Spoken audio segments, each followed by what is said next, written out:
80 से ज्यादा खूंखार कबीले जिनसे मिलने वाला वापस नहीं आता। फिर मोदी क्यों गए जहां की महिला हाथों में रखती है खतरनाक हथियार। अंगारों का शैतान है ये देश जहां पहुंचे पीएम मोदी। खूंखार कबीला, लावा उगलती धरती और भारत की एंट्री से पूरी दुनिया हैरान। जहां शैतान देते हैं पहरा और धरती उगलती के आग, वहां पहुंचे प्रधानमंत्री नरेंद्र मोदी। दुनिया 2025 में, लेकिन 2017 में कैसे पहुंचे मोदी? इस देश से कौन सा खजाना लाने वाले हैं?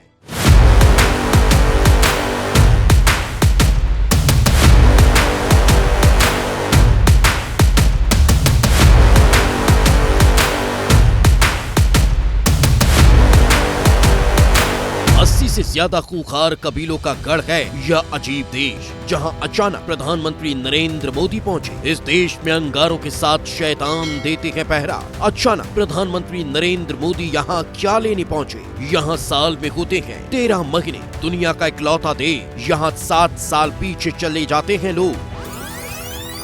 प्रधानमंत्री मोदी जिस देश में पहुंचे हैं, वहां 80 से ज्यादा खूंखार कबीले रहते हैं। कुछ दुनिया के संपर्क में हैं और कुछ दुनिया से पूरी तरह दूर। अगर इनसे संपर्क भी किया जाता है तो इनके पास पहुंचने वाले इंसान कहते हैं वापस लौट कर नहीं आते। यहाँ हमेशा धरती धधकती रहती है। इस देश में 12 नहीं बल्कि कुल 13 महीने होते हैं और यहाँ जाने वाला हर इंसान 7 साल पीछे पहुँच जाता है। फिर मोदी यहाँ क्या करने पहुँचे हैं? भारत और इस देश का रिश्ता सदियों पुराना है, लेकिन मोदी यहाँ पहली बार पहुँचे हैं, इसलिए पूरी दुनिया की नजर इस वक्त प्रधानमंत्री नरेंद्र मोदी पर टिकी है। इस देश का नाम है इथियोपिया। मोदी यहाँ क्या करने गए हैं? इससे पहले आपको इस देश की वह अजीब बातें बताते हैं जिनके बारे में बहुत कम लोगों को पता है। मोदी के यहाँ पहुँचने से 22 दिन पहले इथियोपिया में 12 सालों से सोया ज्वालामुखी हेली फटा है। इससे 14 किलोमीटर तक अंगारे और राख उठी थी, जिसका असर दिल्ली तक दिखाई दिया था। इथियोपिया में अफ्रीका के सबसे ज्यादा ज्वालामुखी हैं। धरती की टेक्टोनिक प्लेटें एक दूसरे से यहाँ अलग हो रही हैं, यही वजह है।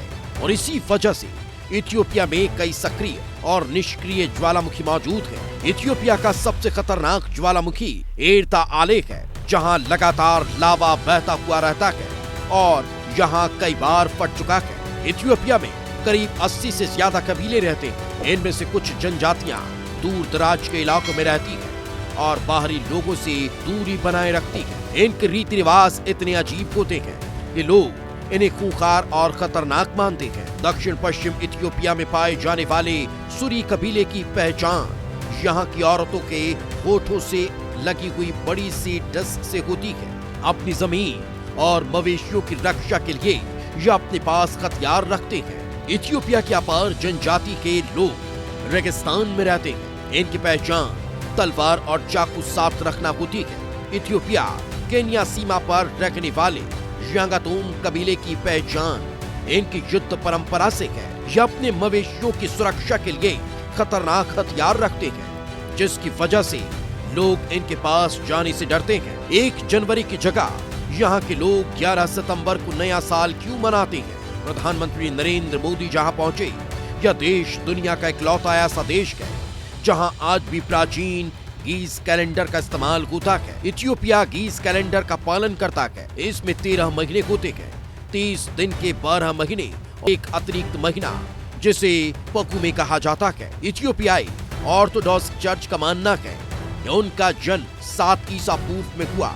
यहाँ का कैलेंडर लगभग 7 साल पीछे चलता है, यानी जब दुनिया 2025 में है तब यह देश 2017 मना रहा होता है। यहाँ हर साल 11 सितंबर को नया साल मनाया जाता है। प्रधानमंत्री नरेंद्र मोदी पहली बार इस अजीब देश में पहुँचे हैं। यह देश इसलिए भी खास है क्योंकि इथियोपिया एकमात्र ऐसा अफ्रीकी देश है जिस पर कभी किसी यूरोपीय शक्ति का उपनिवेश नहीं रहा।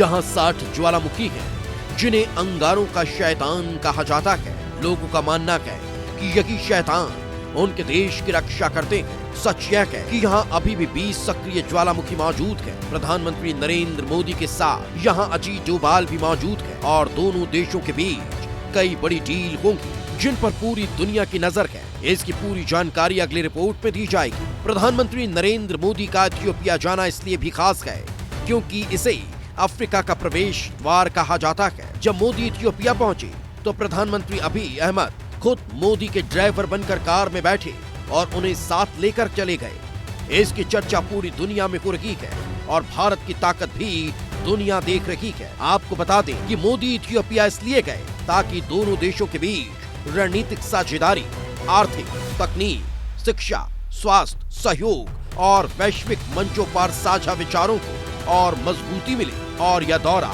भारत के लिए अफ्रीका में कूटनीति को नई दिशा देने वाला माना जा रहा है। वैसे मोदी के इथियोपिया दौरे पर आपकी क्या राय है? कमेंट बॉक्स पर लिखकर आप जरूर दें। वीडियो पसंद आए तो लाइक, शेयर, कमेंट और सब्सक्राइब करें।